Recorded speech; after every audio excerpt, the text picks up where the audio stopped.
If you talk self-doubt, that's in every brewer's mind all the time, right? You're just wondering whether it's going to work. And damn it, I wanted 75 IBUs. I wanted a punch in the face bitterness. And Greg Cook was not interested in us doing that beer. And I had done a couple pilot batches and they weren't turning out good. And I was like, oh my gosh, I went out on a limb on this thing. Hi, everybody. I am at New Realm's newest brewery in Greenville, South Carolina. And I'm going to talk to Mitch Steele, the one and only Mitch Steele. But hey, before we jump into this, please do me a big favor and share a comment or two, maybe about West Coast IPAs, your Mitch Steele stories, or even some New Realm stories, because I know they have several locations and a lot of you are big fans. So Mitch, first of all, what do we have here? Well, this is a new West Coast IPA for us. This is one that we came out with in December of 2023. So it's been around for a few months now. It's doing really well for us. It's called Kick Flipper IPA, and we identified it as a West Coast IPA. The hops in it are Centennial, Simcoe, and Citra. And so it's a nice hop combination. We did something kind of interesting with this one. We didn't use any specialty malts at all, just base malt, two-row malt, and Pilsner malt. We're going to talk about that more later. I know we are. So, yeah, I wanted to bring that up with this beer in particular. So, yeah, that's... Can we go ahead and open it? Absolutely. All right. Well, cheers. Cheers, Doc.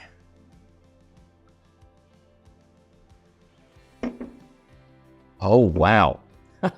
I love that. Yeah. That is so refreshing. Yeah. We're real happy with it, and it's doing well for us, so it's exciting. Drink the heck out of that. What's the ABV? 6.5%. Actually, it's 7%. I take that back, and yeah. Okay, so be careful. I have to pace myself on that. Well, let me tell you, for those of you that have never met Mitch, he's quite a guy. We've judged together in some places, but more importantly, he has written the book on IPA brewing techniques. Mitch, can you hand me that? Let me, of course, show that to everybody. Awesome book. Highly recommended if you want to learn all you can about IPAs. And this highlights Mitch's deep knowledge and passion for craft beer. He's also the founder and brewer at New Belgium Brewery. They have several locations. Is it 5-ish? Yeah, New Realm, we have five locations. Yeah. We started in Atlanta. We have a big production brewery in Virginia Beach, a brew pub outside of Charleston on Daniel Island. We've opened up a small brewery and tap room on the campus of Auburn University and Greenville now. Yes. Well, and I'm glad you're here at Greenville. So this is a first for me. The first interview I have done actually in Greenville. This is fabulous. Well, thank you for that. And thank you for all you've done for those of us that love delicious beers like this. So crafting high quality West Coast IPAs requires some pretty serious brewing skills. And I know you have those and you proved it over all the years, but as you reflect on your brewing journey, what initially drew you to the IPA style, and how has some early experiences shaped your approach to brewing it? Yeah, well, I got into brewing in the early 1980s at UC Davis, and I was living in the Bay Area. And I don't remember exactly what the first IPA was that I ever drank, but I remember it was at a beer festival in the late 1980s. I had just gotten into professional brewing. I was working at a little brew pub in Hollister, California, and we were doing English-style beers, and we were doing session beers. And the owner, Bill Millar, wanted to do session beers. He wanted people to come in and hang out like a British pub, and which was wonderful. But I remember going to beer festivals at that time, and just at the very start of my career, and tasting beers like Anchor Liberty Ale. Oh, wow. And there was very fresh Liberty Ale. Yeah. Yes. Yeah. Right in the Bay Area, right in the heart of Anchor Country. A beer like Rubicon IPA out of Sacramento. And tasting those beers going, oh my gosh, this is the hop expression here is unlike anything I've ever had. And, and then you talk to the brewers and you talk about we talk about the story of the IPA as it was known back then, and the whole history of, the English brewing a stronger beer and dry hopping in the cask and shipping it, and it survived the trip to India. And that whole story was brand new at the time, right? And it was really exciting to hear and learn. And back then, brewers, whether you liked history or not. Yeah, I mean, but in when craft beer was just starting, it was like you wanted to learn the history of these styles that you never got to taste in the United States before. And so that was part of it. Well, those early experiences must have meant a lot to you, because you certainly have gone on to really write the book on the style, literally.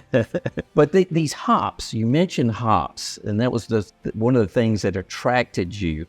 Can you share kind of a moment in your brewing career where hops just became one of a deeper significance for you, and you kind of had this realization that I've got to understand hops and how to put them in beer?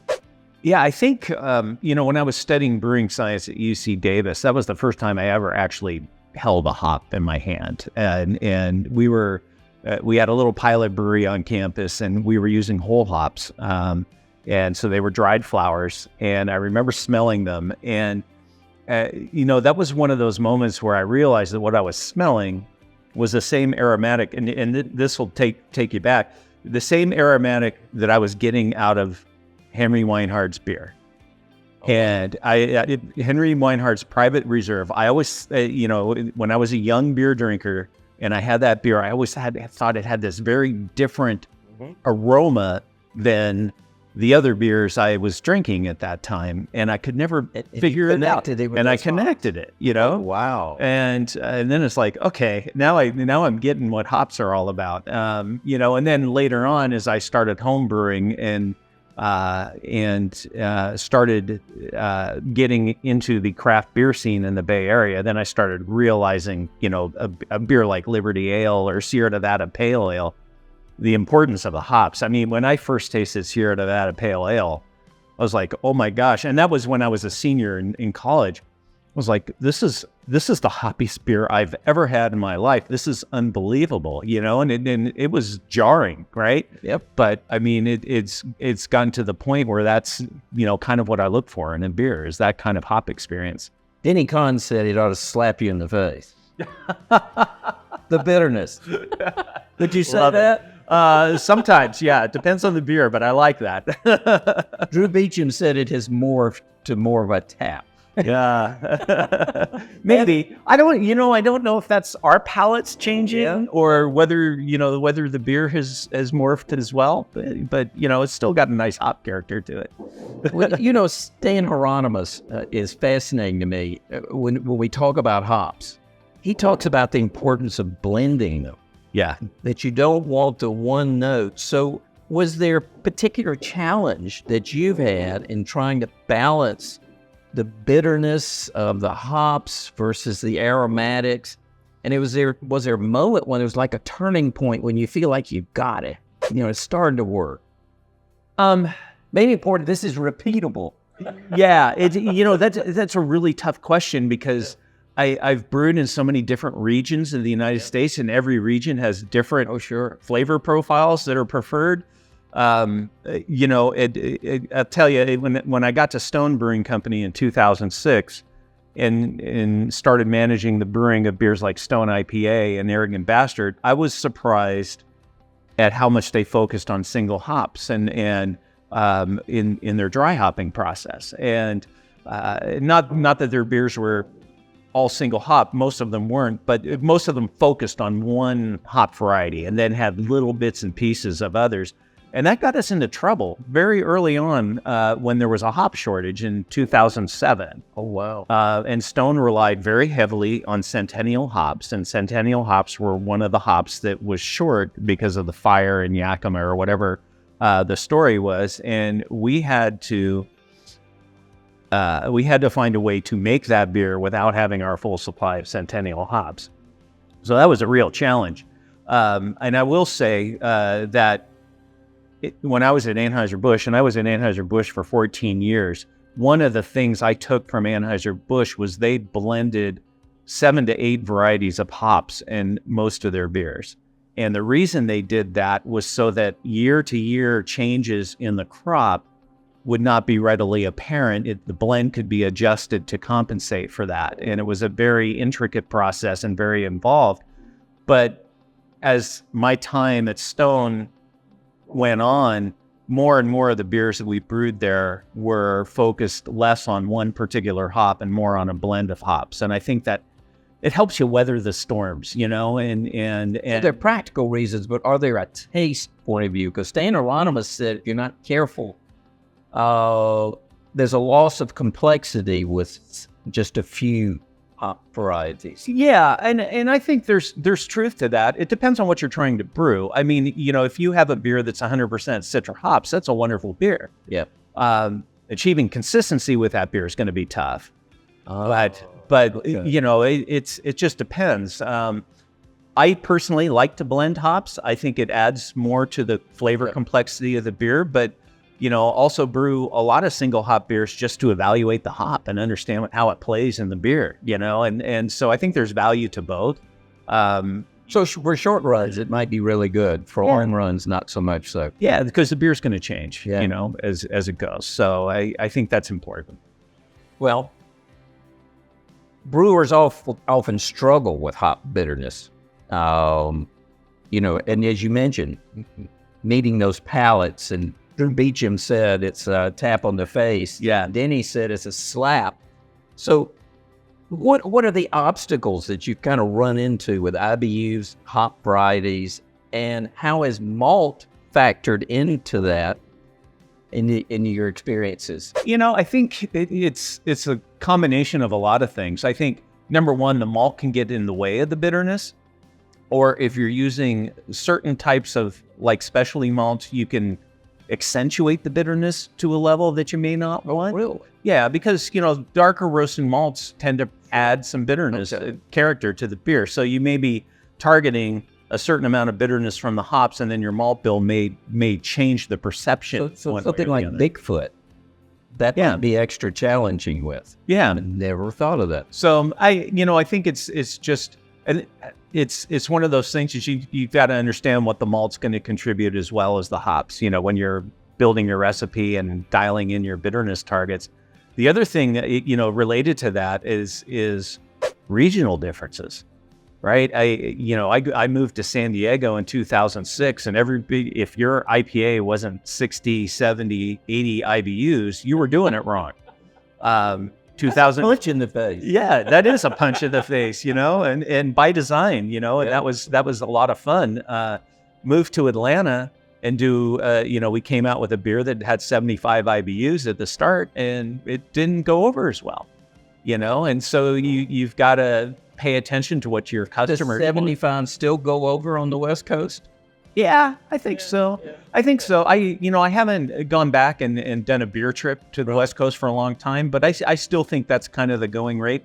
I do know that in general, bitterness levels in IPAs are dropping. Yeah, I've seen that over the past 4 years or so. That just kind of across the board, IBU levels are dropping, and you know, younger drinkers are, you know, bitterness is an acquired taste. You gotta get used to it. And but do you think that's why there's a modern IPA? That's what Denny referred to it as, a modern IPA. Yeah, the West Coast is an evolution essentially of the style. Yeah, tastes change with generations changing and things like that. And you know, we've had to make some adaptations. I mean, this kick flipper beer, it comes in at about 60 IBUs. And if I was doing this beer in... Taste 60. No, it doesn't. So how do you hide that? Well, I thought, wow, I got to taste it again. So there's a couple things you can do as a brewer. Number one, your choice of hops, because certain hops lend a more robust or coarse bitterness, and other hops add a more gentle bitterness. And even though analytically they measure the same, they come across differently and sensorily. I think minimizing the boil time of the hops helps reduce the perception of bitterness or the lingering aspect of bitterness.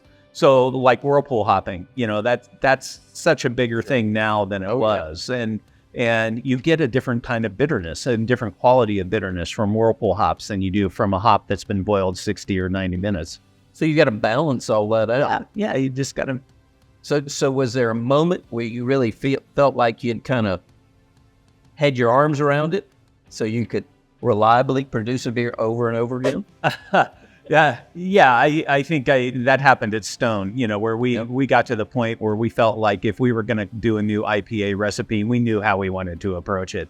And then I had to shift and I had to pivot when we started New Realm, and people wanted different levels of bitterness and different hop expressions than what I had done at Stone. So was that an easy transition? No, it was hard. What made it hard? That's interesting. Well, I think the biggest thing that made it hard for me was the fact that I still wanted that West Coast IPA.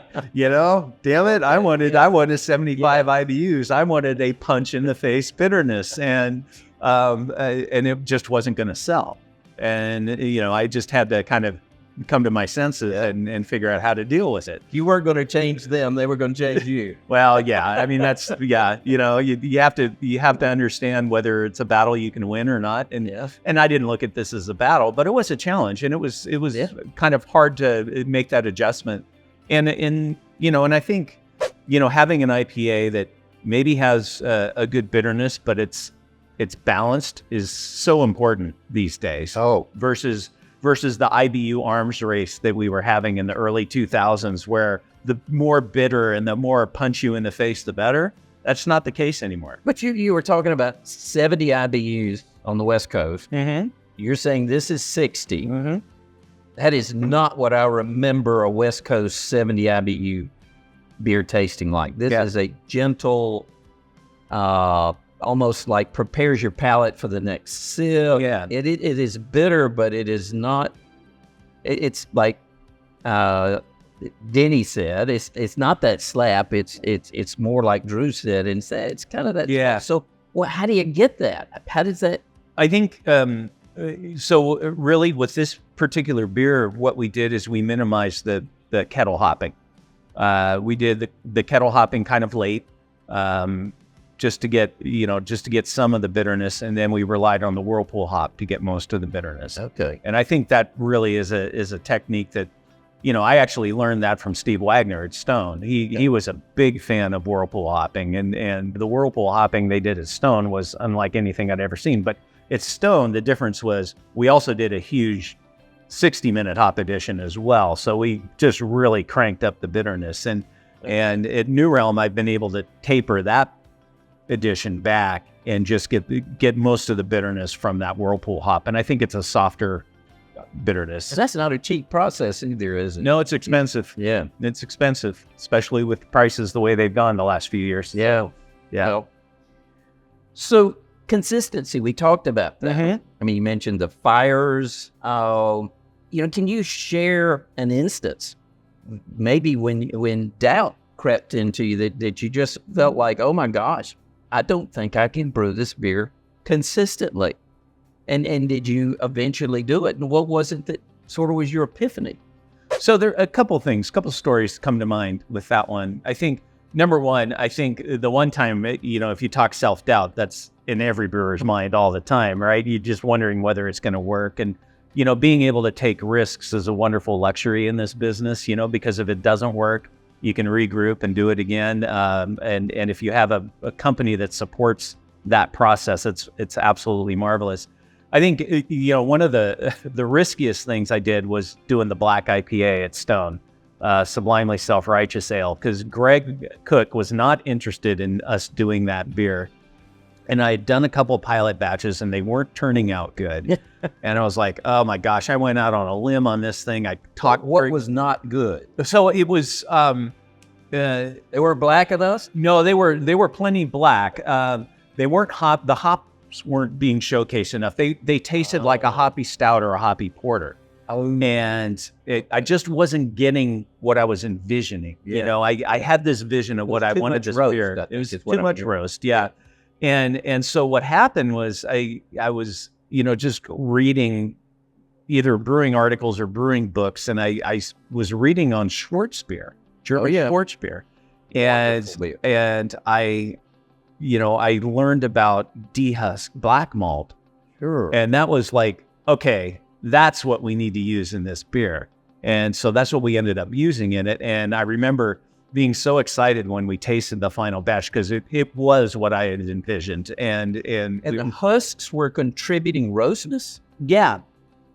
Really? The astringency from the husks, and they contribute a lot. So the roast character that comes from a dehusked black malt is much softer and much lighter, but you still get a lot of color.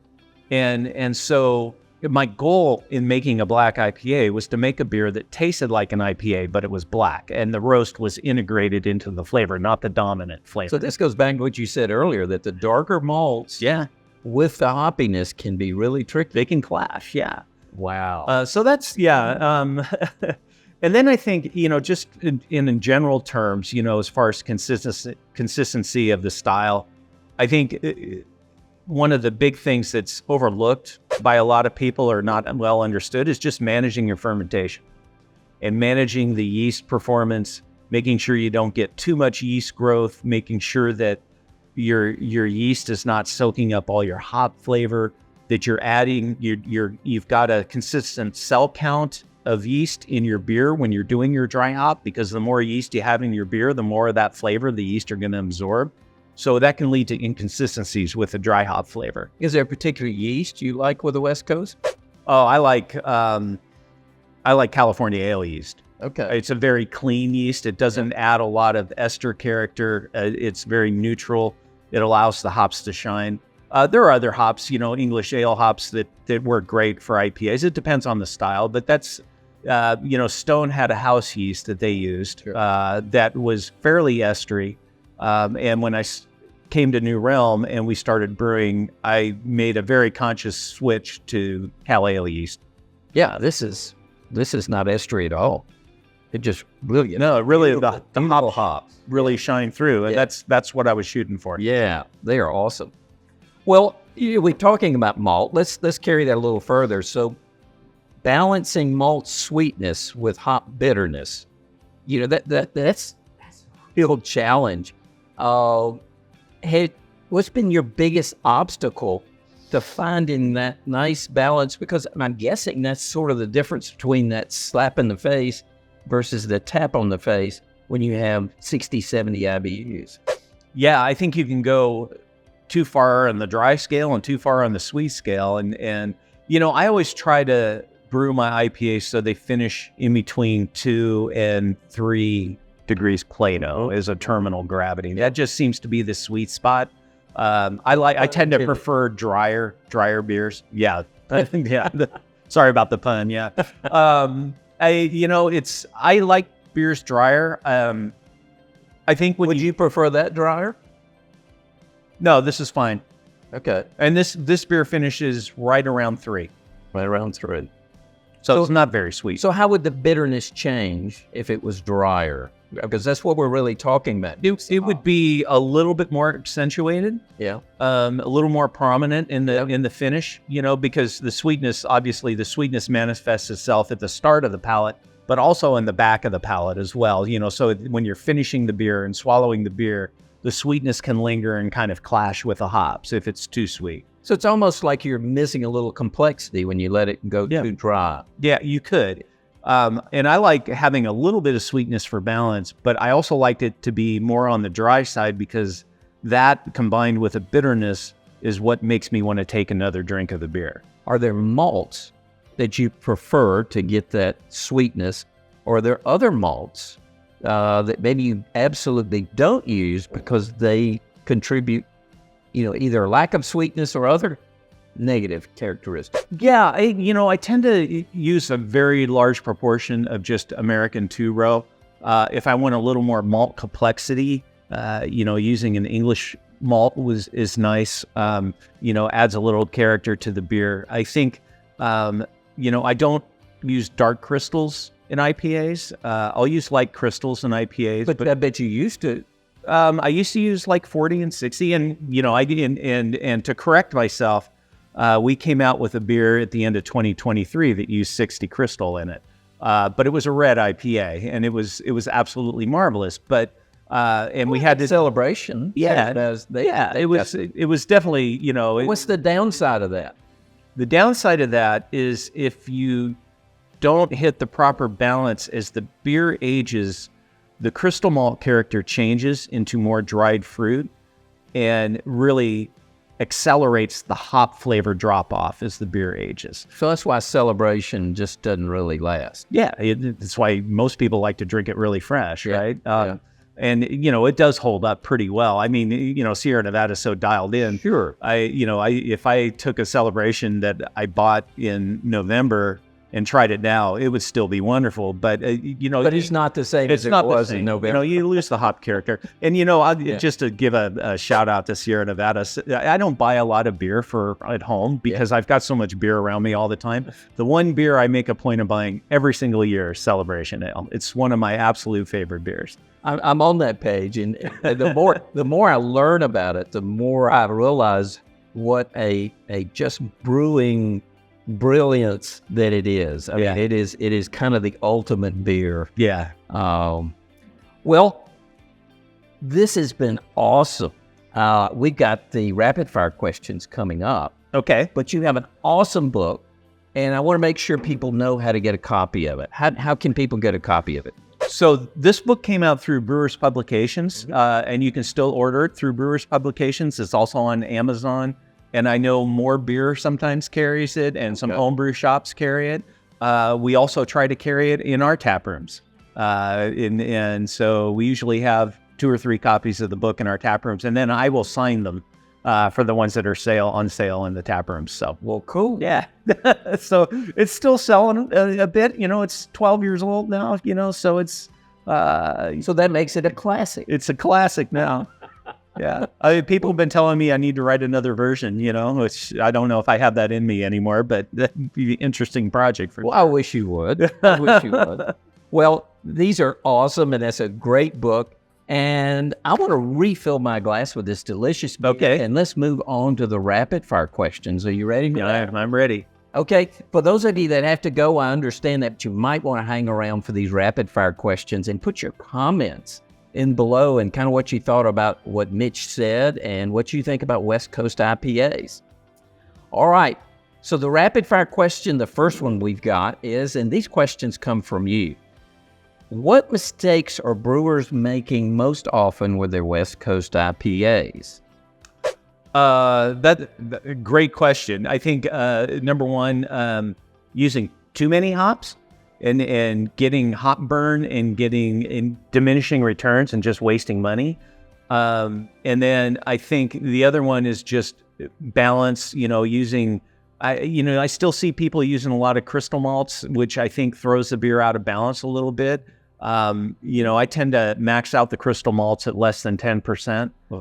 But certainly, early on, people were brewing with 15-20% crystal malt in their IPAs, and I think that's too much. So that still happens a bit, but just balance issues more than anything. And just to clarify, when you say too many hops, you mean in volume. Not in varieties. Not varieties, volume. And then, just... at some point you don't get anything out of those additional hops you keep throwing in there. More negative than positive. Yeah.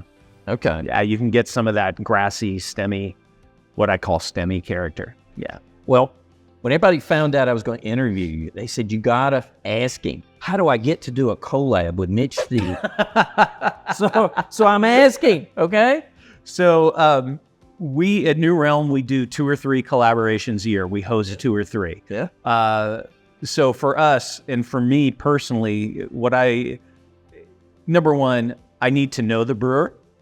So I need to be on good terms, friends with the brewer. He's got to be in your cell phone? Yeah, well, maybe not that far, but, I need to know who they are and what they're all about. I need to know that they make great beer.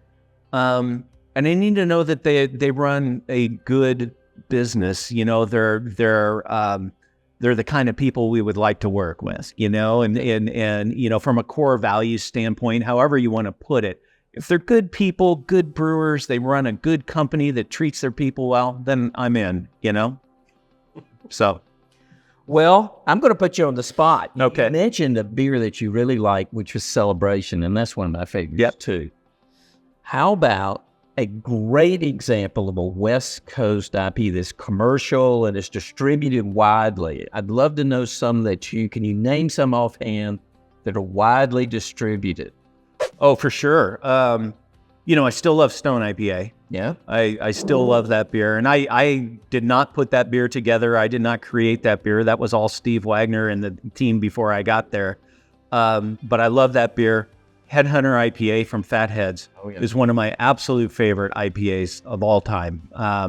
I think Matt Cole is an amazing brewer. He's got a great team. They brew Great IPA. Bell's Two Hearted. Oh, that's fabulous. Yeah. And then, in Georgia, we've got, I don't know if you'd call this a West Coast IPA, but Tropicalia from Creature Comforts is a wonderful beer. It's a little more tropical than a typical West Coast IPA, but it's a wonderful beer. But you'd still count it as a West Coast IPA. It's kind of the American IPA is where I'd put that one, but it's an absolutely wonderful beer. I know that Bell's Two Hearted is pretty outstanding. Yeah, that's a great beer. Well, how about what are your top tips for optimizing biotransformation? Oh, biotransformation and doing like the getting that juicy character in a hazy IPA. I think number one, you've got to make the right yeast choice. So there are certain yeast strains that do this very well.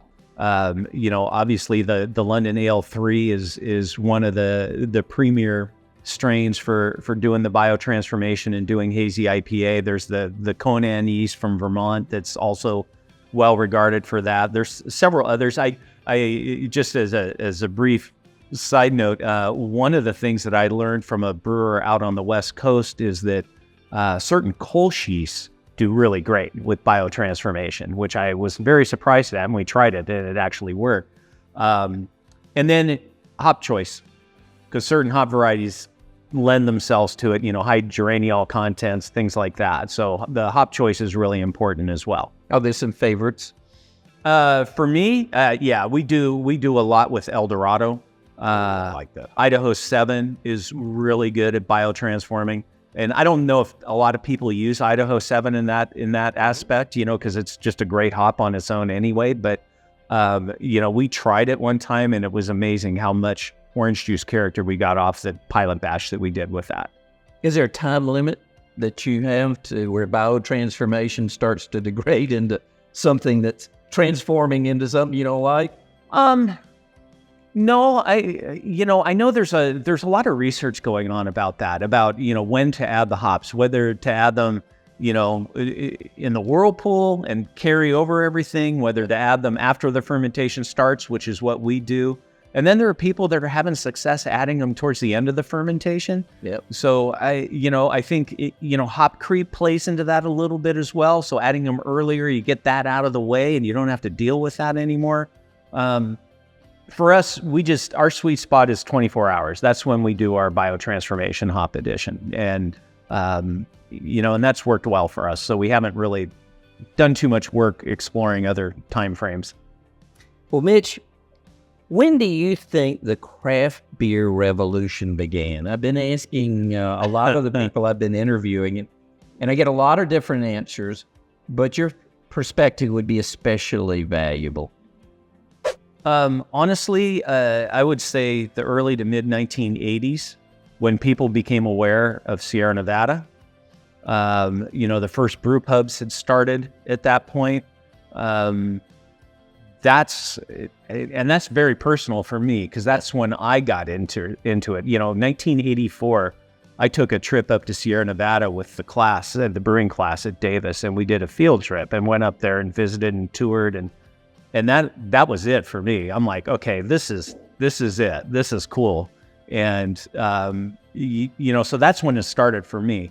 Now, I know some people will probably say Anchor, and rightfully so, but I think once Sierra Nevada came onto the scene and people started realizing that hoppy beers could be really awesome, I think that's when most people started catching wind of it and getting excited about it. That pattern is beginning to emerge. So you're not alone in that thought. Awesome. Well, Mitch, this is fantastic. Thank you for sharing your afternoon with you. We have a beautiful brewery here. Thank you. I'm so glad you're here in Greenville. Welcome to Greenville. Yeah, we're excited too. It's a beautiful town, beautiful city. Everybody's been so welcoming to us, and this is a iconic, historic building that we're in. I just love it. It's just wonderful. Well, thank you so much. All right, Doug. And everybody else, thank you so much for joining us. Cheers. Cheers.